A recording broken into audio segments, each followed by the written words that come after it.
Stelios Kologlou, bonjour. Je rappelle que vous êtes député européen, bien sûr, grec. Vous êtes membre de la gauche unitaire européenne ici au Parlement européen. Vous êtes également membre de Syriza. Alors, la Grèce, de nouveau dans la tourmente avec cette situation encore une fois paradoxale. On en a déjà parlé à plusieurs reprises. Le Parlement grec va voter un nouveau train de mesures d'austérité pour répondre aux exigences de l'Union européenne. Et par ailleurs, on s'aperçoit que les plans qui sont concoctés par l'Europe ne permettent pas à la Grèce de s'en sortir. L'activité économique et le chômage ne changent pas de manière très sensible, vous allez nous en reparler. Et on a entendu que le PIB avait reculé même au premier trimestre de 2017 en Grèce. Donc d'un côté, nouvelles mesures d'austérité, d'un autre côté, ça ne fonctionne pas très bien. C'est le paradoxe dans lequel on se trouve aujourd'hui. On a l'impression de ne plus pouvoir en sortir en Grèce. Qu'est-ce que vous en pensez? Oui, parce que la situation devient de plus en plus insupportable, schizophrénique, si vous voulez. Il y avait un accord en 2015, pendant l'été, après les négociations, un nouveau mémorandum. Les règles de ce mémorandum, les accords, ont été absolument 100% respectés par le gouvernement. Le gouvernement a dit, oui, le gouvernement grec, le gouvernement a dit mettre en place des mesures d'austérité nouvelles et tout ça.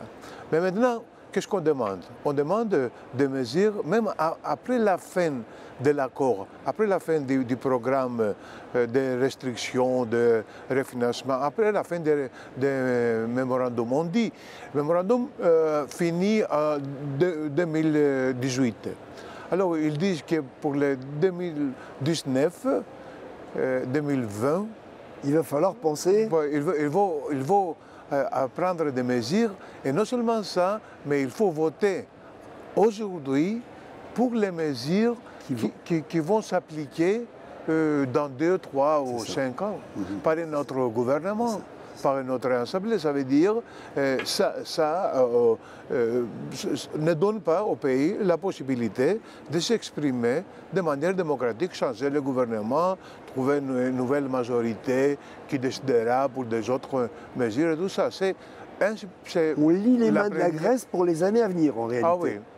Alors, ces mesures qui vont être prises, qui vont être votées par le Parlement, enfin, qui vont être en tous les cas mis au vote au Parlement, ce sont des augmentations d'impôts, de la baisse des retraites. En gros, c'est les deux grosses mesures qu'on demande encore de nouveau à la Grèce. Ah oui, oui, c'est ça. Alors, quelles sont les mesures que un nouveau gouvernement doit absolument accepter, même s'il est élu avec un autre programme? Ce sont coupures de retraite, baisse de retraite, nouveaux taxes, même pour les gens les plus pauvres. Et alors, ce sont des mesures de l'austérité qui auront comme résultat la récession de l'économie. Le gouvernement a beaucoup négocié pendant des mois et des mois, et à la fin, ce qu'elle a réussi à prendre, à gagner, c'est des contre-mesures. Ça veut dire que ces mesures devront être appliquées, mais s'ils sont appliqués correctement, et s'il y a un surplus budgétaire et tout ça, on peut adopter aussi des mesures pour la protection sociale, pour les plus démunis, mais à condition que l'économie marche bien. Sinon, sinon seulement les mesures d'austérité seront adoptées. Alors, on se demande, mais qu'est-ce que c'est ça? Qu'est-ce que c'est ça? Et évidemment, la population grecque, les habitants de la Grèce ne sont pas d'accord. Le mouvement social contre ces mesures d'austérité redémarre. Il va y avoir une manifestation mercredi, demain, si je ne me trompe. Il y a une grève générale. Voilà, la grève générale, donc la révolte gronde. Enfin, il y a un mouvement de protestation qui gronde quand même contre ces mesures à l'heure actuelle en Grèce. Oui, parce que ce sont des mesures qui deviennent de plus en plus insupportables.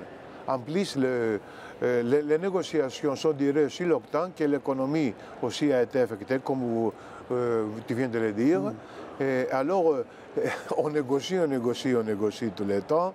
Et alors après, on dit non, non, non. Maintenant, l'économie, à cause des négociations, a chuté. Alors, il faut prendre des mesures d'austérité davantage. Oui, alors, c'est un cycle vicieux qui n'arrive pas nulle part. Ce que la Grèce a besoin, c'est un plan pour le redressement économique, pour la croissance, pour créer de nouveaux emplois et tout ça.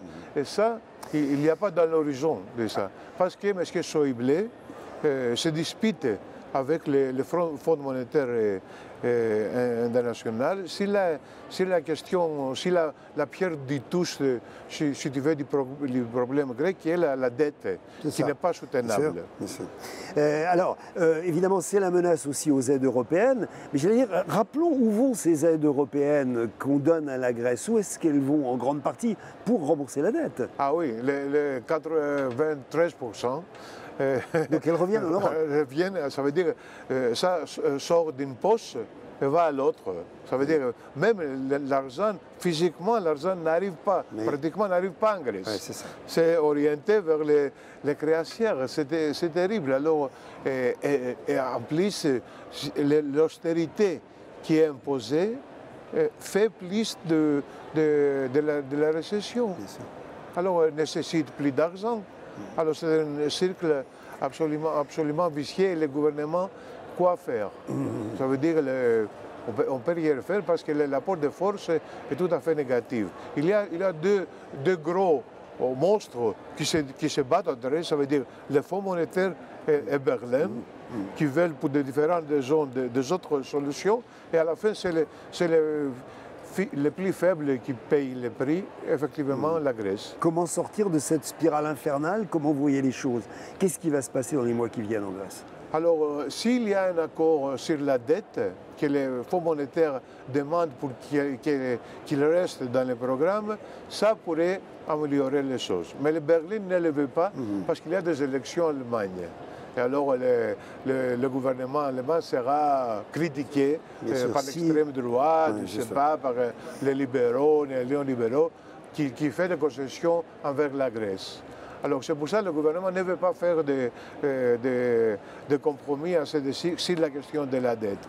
Alors on est dans l'impasse, je ne sais pas.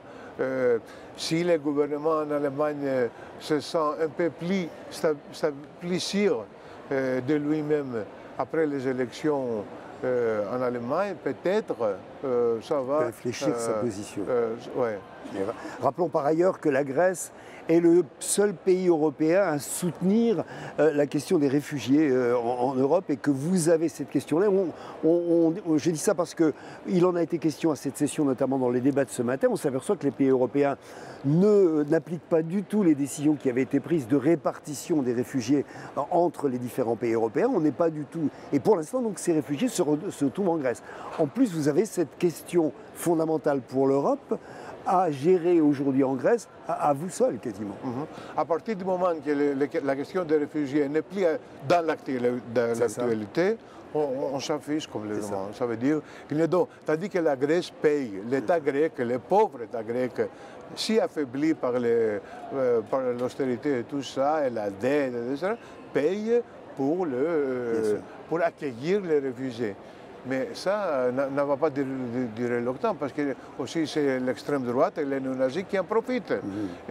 Dans les îles, il y a quelques îles qui encore très bien acceptent les réfugiés, mais il y a une île, Léos, où nous avions récemment des attaques des inconnus contre les réfugiés. Les inconnus, ce sont qui? Ce sont les types de l'extrême droite et les néo-nazis.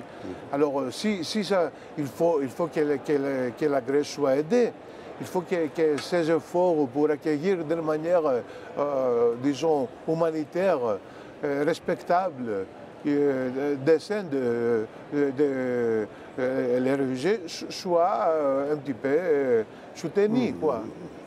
Voilà, merci Stelios Kologlou. Et puis bien sûr, on continuera avec vous régulièrement à faire le point sur la situation en Grèce. Bientôt, sans doute peut-être, puisqu'il va se passer quand même dans les semaines qui viennent encore de nouveaux événements, on peut l'imaginer en Grèce. Merci à vous Stelios. Merci beaucoup.